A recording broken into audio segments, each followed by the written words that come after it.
वो कहते हैं ना कि युद्ध जीते जाते हैं अभ्यास के दौरान, मैदान में तो सिर्फ प्रमाण देना होता है। यूपीजीडीसी की परीक्षा भी लगभग वैसी ही है। आपको पता है कि बहुत सारे लोग अभी इस कन्फ्यूजन में हैं कि चलो अभी ये छोड़ देते हैं, एग्जाम वाले टाइम पे देख लेंगे या एग्जाम के 10 दिन पहले देख लेंगे। मैं बार बार आपसे कहता हूँ कि जो आप निरंतर पढ़ाई करते हो, अंतिम 10 दिन वही बेहतरीन ढंग से पढ़ाई कर पाता है जिसने पिछले 2.5-3 महीने रगड़ के पढ़ाई करी हो। यूपीजीडीसी का ये परीक्षा लगभग आपके पास मोटे मोटे 3 महीने बचे हुए हैं। इसमें एक शानदार स्ट्रेटेजी के साथ अगर आप काम करेंगे तो यकीन मानिए 31 मई के दिन जब आप युद्ध के मैदान में होंगे तब आपको युद्ध नहीं करना पड़ेगा। आपको सिर्फ प्रमाण देना होगा कि भैया आपने कितना संघर्ष किया है। देखिए, सबसे पहले समझिए, कई सारे विद्यार्थियों का कई सारे कंफ्यूजन थे, तो उन्हीं सारे कंफ्यूजन को लेकर हम लोग कुछ यहाँ पे आपको इस वीडियो में बताने वाले हैं। सबसे पहले कोचिंग करना है या नहीं करना है, या सेल्फ स्टडी से आपका काम हो जाएगा। बारी बारी से सभी चीजों का एनालिसिस करेंगे, समझने का प्रयास करिए। देखिए, जब आप यूपीजीडीसी का सिलेबस देखोगे तो आप एक चीज देखोगे कि यहाँ पे आपका जीएस पूछा जा रहा है जिसके 30 क्वेश्चन आपको देखने को मिलेंगे। देन आपका सब्जेक्ट आ रहा है जिसके 90 क्वेश्चन आपको देखने को मिलेंगे। मैं आपसे बार बार कहता हूं कि अगर आपने अब तक पढ़ाई नहीं करी है तो ये 3 महीने लग करके पढ़ाई कर लीजिए। यकीन मानिए, पीछे आपने क्या किया है, लेकिन इस 3 महीने में आप जितना अच्छा करेंगे उतना मैक्सिमम चांस आपका बढ़ जाएगा कि आपका अंतिम चयन हो जाए। कोचिंग करने की आवश्यकता अगर मैं आपसे कहूं तो आपको अपने सब्जेक्ट के लिए नहीं होगा, क्योंकि सब्जेक्ट के लिए आपने ऑलरेडी यूजीसी नेट की परीक्षा पास कर रखी है, डिफरेंट काइंड्स के एग्जाम दे रखे होंगे, सब्जेक्ट पे आपका कमांड होगा। सब्जेक्ट के लिए आपको मैक्सिमम पीवाईक्यूज को प्रैक्टिस करना है, और अगर आपने अपने सेल्फ नोट्स बनाए हो तो इसी नोट्स को 5 बार 10 बार जितनी बार हो सके पढ़िए। ज्यादा से ज्यादा प्रयास करिए, या किसी कोचिंग का कंटेंट मिल जाए, किसी कोचिंग का टेस्ट मिल जाए तो आप लीजिए, पढ़िए, प्रैक्टिस करिए। अभ्यास में और रिवीजन में कमी नहीं होने देना है, इसको समझ के चलिएगा। अब आती है बात इस जीएस की। इसके लिए मैंने आपसे कहा है कि कमीशन के पीवाईक्यूज को इतना रट जाइए, प्लस करंट अफेयर अगर आपने तैयार कर लिया तो यकीन मानिए 20 क्वेश्चन आपका तैयार। बाकी थोड़े बहुत 2-4 क्वेश्चन रीजनिंग वगैरह के आएंगे, आराम से आप उसको कर लेंगे, इतना कठिन नहीं आते हैं। देखिए, मैक्सिमम अभ्यर्थी अभी इस कंफ्यूजन में है कि वो आराम से पढ़ लेंगे, जीएस को इग्नोर कर रहे हैं। एलटी का एग्जाम आप लोग सभी ने अपने एग्जाम्पल के तौर पे देखा होगा कि 15 गुना अभ्यर्थी मिले नहीं कमीशन को, क्योंकि बाकी लोग मेंस की परीक्षा तैयारी कर रहे थे। यकीन मानिए, प्रीलिम्स में ज्यादा कंपटीशन है, इसको समझने का प्रयास करिए। ज्यादातर अभ्यर्थी प्रीलिम्स में ही फेल होने जा रहे हैं। ऐसा नहीं कि उनकी तैयारी नहीं है, गड़बड़ी कहां है, उनकी रणनीति में, स्ट्रेटजी में। वो मेंस के चक्कर में परेशान है। तो पहली बात जो मैंने आपसे क्लियर करी कि कोचिंग करने की आवश्यकता है नहीं है, ये आपका कॉन्सेप्ट क्लियर हो गया होगा। कोचिंग की हेल्प लीजिए, आप हमारी हेल्प लीजिए, किसी अन्य संस्था की हेल्प लीजिए, मैक्सिमम प्रैक्टिस करने का। और बहुत जल्द प्रैक्टिस सीरीज मैं भी शुरू कराने वाला हूं, रात को 9 बजे। आप लोग कमेंट करके बताइएगा क्या सुटेबल टाइम है आपका। रात को 9 बजे शानदार 30 क्वेश्चन का एक प्रैक्टिस सीरीज होने वाला है, ठीक है। तो ये डाउट आपका क्लियर हो गया। कोचिंग से आप हेल्प लीजिए, मैक्सिमम पीवाईक्यूज की क्लासेस लेने का, हमारे साथ जुड़ करके पढ़ाई कर सकते हैं। जीएस के लिए आप कोचिंग जरूर ज्वाइन कर लीजिएगा, हमारे यहाँ करते हैं, कहीं अन्य जगह करते हैं। अगर आपको लगता है, क्योंकि जीएस बड़ा इंपॉर्टेंट रोल प्ले करेगा आपका अंतिम चयन में। एलटी में क्या हुआ, कई विद्यार्थियों ने जीएस की तैयारी नहीं करी, अंततः वो फेल हो गए।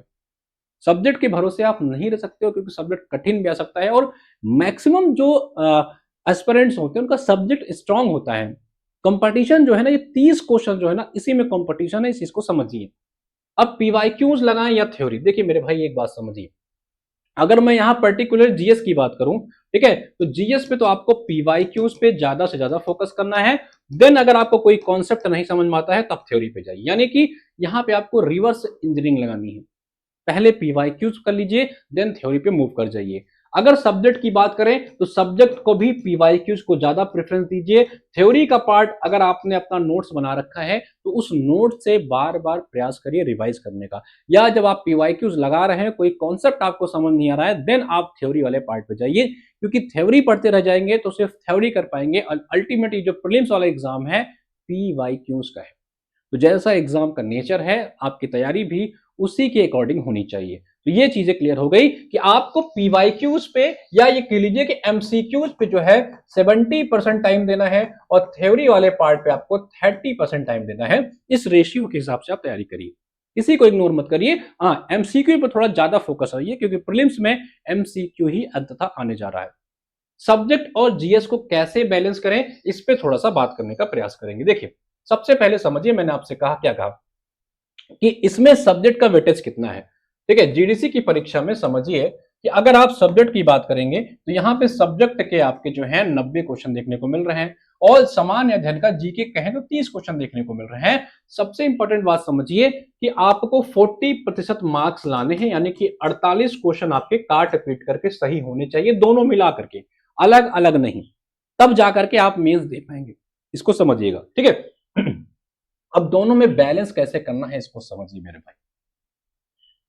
अपने आप को देखिए, देखिए सारे विद्यार्थियों का अलग अलग क्राइटेरिया होता है। कई ऐसे विद्यार्थी होंगे जिनका सब्जेक्ट खूब स्ट्रांग होगा, वो 70 क्वेश्चन का टारगेट लेकर के चल रहे होंगे, 80 क्वेश्चन का टारगेट लेकर चल रहे होंगे, क्योंकि सब्जेक्ट पे उनका काफी स्ट्रांग पकड़, काफी स्ट्रांग होल्ड है। लेकिन उनका जीएस जो है 15 क्वेश्चन करने में भी हालत खराब हो रही होगी।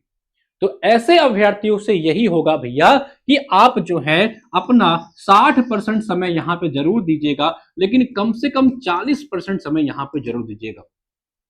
देखिए, सब्जेक्ट में ज्यादा फोकस इसलिए करने के लिए बोलो क्योंकि इसी का वेटेज ज्यादा है। ठीक है, अब जिन अभ्यर्थियों को लगता है कि नहीं, उनका सब्जेक्ट थोड़ा वीक है, उनका सब्जेक्ट भैया वीक है, या यूं कह लीजिए कि उनको लगता है कि सब्जेक्ट में भी वीक है, जीएस में भी वीक है, तो मेरे भाई इस पे आप थोड़ा फोकस बढ़ा लीजिएगा। 70% इससे फोकस बढ़ा लीजिएगा, 30% फोकस यहां पे कर लीजिएगा। अगर आपको लगता है कि आपका सब्जेक्ट थोड़ा सा वीक है, सब्जेक्ट पे भी आपको कमांड करने की आवश्यकता है, तो आप सब्जेक्ट पे 70% टाइम दीजिएगा, जीएस पे 30% टाइम दीजिएगा, क्योंकि सब्जेक्ट का वेटेज ज्यादा है। अब अपने अपने सुविधा अनुसार आपको वेटेज को डिवाइड करना है, हमारे अकॉर्डिंग नहीं। लेकिन मैं आपसे इतना कहूंगा कि अगर आपका सब्जेक्ट लगता है कि आपका सब्जेक्ट ठीक ठाक तैयार है, तो भैया सब्जेक्ट पे थोड़ा सा कम समय दे सकते हैं, जीएस पे थोड़ा ज्यादा समय दे सकते हैं। लेकिन अगर आपको लगता है कि भैया आपका दोनों नहीं तैयार है, तो दोनों को बैलेंस करके पढ़ाई करिए। जैसे अगर आप दिन में 10 घंटे पढ़ाई कर रहे हैं, तो इस 10 घंटे में 7 घंटे अगर आप अपने सब्जेक्ट को दे रहे हैं, तो कम से कम 3 आवर्स तो आपको देना ही देना चाहिए जीएस के लिए। बाकी देख लीजिएगा, अगर आपको थोड़ा मैनेजेबल लगता है कि भैया आप यहाँ 6 घंटे कर सकते हैं, यहाँ पे 4 जोड़ सकते हैं, या यहाँ पे 2 करिए, इसको 8 कर दीजिए। अपने अनुसार देखिए कि आपकी कौन सा टॉपिक कमजोर है, कहां पे आप जो है लैग कर रहे हैं अन्य विद्यार्थियों से। तो ये आपको एनालिसिस करने की आवश्यकता है, आपको बैलेंस करके चलना है, क्योंकि अंततः मेरिट दोनों से बनेगी। इस 90 प्लस 30 इन दोनों से मेरिट बनेगी आपकी। और मैं बार बार कहता हूं कि 70% मार्क्स लाने का टारगेट रखिए, यानी कि 84 से क्वेश्चन प्लस का टारगेट रखिए।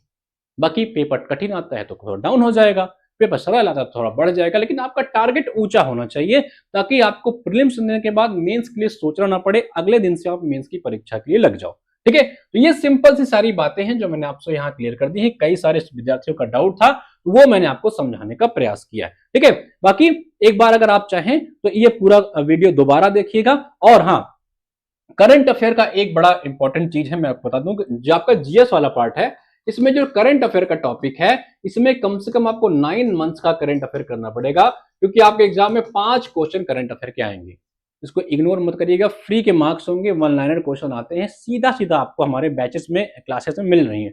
उस पीडीएफ को पढ़ लीजिए, मोर देन सफिशियंट है आपके करंट अफेयर्स के लिए। ठीक है, अगर आप हमारे साथ जुड़ना चाहते हैं, मैंने कहा कि हम आपकी कैसे हेल्प कर सकते हैं। आपको क्या करना है, सिंगल एक मात्र बैच बाय करना है आपके जीडीसी की परीक्षा के लिए। आपको क्या करना है, हमारा ऐप डाउनलोड कर लीजिए। इस एप्लीकेशन पर आपको दिखाई पड़ेगा यूपी जीडीसी जीआईसी का एक सेक्शन, यहां पे आपको जीएस संकल्प 2.0 बैच बाय करना है। इस बैच के अलावा आपको जीएस के लिए कुछ भी नहीं पढ़ना है, ना मार्केट से कोई किताब परचेज करनी है, ना करंट अफेयर, ना कोई नोट्स, ना कोई मटेरियल। हम आपको इसमें सब कुछ प्रोवाइड कराएंगे। सबसे पहले देखिए इसमें क्या है, एक तो हम आपको जीएस की थ्योरी क्लास प्रोवाइड कर दे रहे हैं। ठीक है, लेकिन मैं आपसे क्या कहूंगा कि आप थ्योरी क्लास को पहले नहीं करके, पहले ये जो हम आपको पीवाईक्यू क्लासेस करा रहे हैं, इस क्लास को कवर करिए। इस क्लास को कवर करिए, जैसे मान के चलिए कि आपने हिस्ट्री का पीवाईक्यू, मॉडर्न हिस्ट्री का पीवाईक्यू देखा, अब पूरी की पूरी, क्योंकि हम लोग पीवाईक्यू में भी थ्योरी कवर कर देते हैं, एक एक ऑप्शन को प्रॉपर्ली एक्सप्लेन किया जाता है, उसके अगल बगल के जो फैक्ट होते हैं वो बताया जाता है। अगर आपने मॉडर्न हिस्ट्री का, यहां से आपने मॉडर्न हिस्ट्री का पीवाई क्यों किया, अब आपको लगता है कि इसके थ्योरी पार्ट करने की आवश्यकता है, देन आप इसका थ्योरी वाला पार्ट जो है थ्योरी सेक्शन से कर सकते हैं। उसके बाद हम आपको इसमें करंट अफेयर देते हैं मंथली पीडीएफ।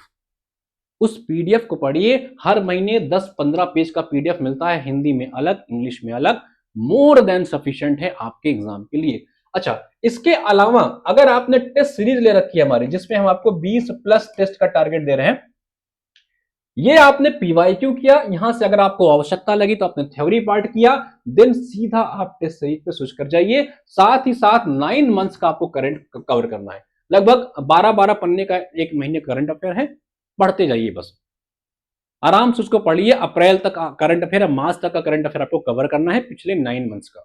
इससे ज्यादा लोड मत लीजिए, ना तो आवश्यकता है। टारगेट आपका होना चाहिए कि आप 25 क्वेश्चन के अराउंड पहुंच जाइए, क्योंकि कंपटीशन एक एक प्रश्नों का है। ये सिंपल सी बात है, इस बैच को आप ज्वाइन करके रख सकते हैं। इसके अलावा अगर आपको सिर्फ और सिर्फ प्रैक्टिस सीरीज चाहिए तो आप जो है हमारा जेडीसी का अंजाम वाला प्रैक्टिस सेट ले सकते हैं, जिसमें आपको हम लोग प्रोवाइड करा रहे हैं मैक्सिमम 20 प्लस टेस्ट का टारगेट हम दे रखे हैं। बाकी जितना मैक्सिमम हो सकेगा और करा देंगे, 20 से ज्यादा होगा तो ज्यादा करा देंगे, लेकिन 20 तो आपको टेस्ट में इसमें मिलेगा ही। मिक्स टाइप का सारे टेस्ट मिलेंगे आपके एग्जाम के ओरिएंटेड, स्टैंडर्ड क्वेश्चन होंगे, आप चाहे तो इसमें डेमो है देख लीजिएगा। बाकी सेल्फ स्टडी का भी मैंने आपको बता दिया है ऑप्शन। इसके अलावा अगर आपको हायर और जेडीसी एक साथ देना है तो ये कॉम्बो ले लीजिएगा, जिसमें आपको यूपी जेडीसी का, यूपी हायर का, दोनों का एक साथ अलग अलग बैच मिल जाएंगे। आपको अलग अलग बाय नहीं करना पड़ेगा, ये कॉम्बो में दोनों ही आप बाय कर सकते हैं। और सबसे इंपॉर्टेंट बात, जिनको यूपी एचएससी का एग्जाम देना है, यूपी हायर का एग्जाम देना है, उनके लिए एक और इंपॉर्टेंट न्यूज है कि भैया आपके लिए ये हमारा पीवाईक्यू का अंतिम प्रहार बैच आ चुका है। इस अंतिम प्रहार बैच में आपको जो है 5000 एमसीक्यू क्लासेस दे रहे हैं, तो आप चाहें इससे भी जुड़ करके तैयारी कर सकते हैं।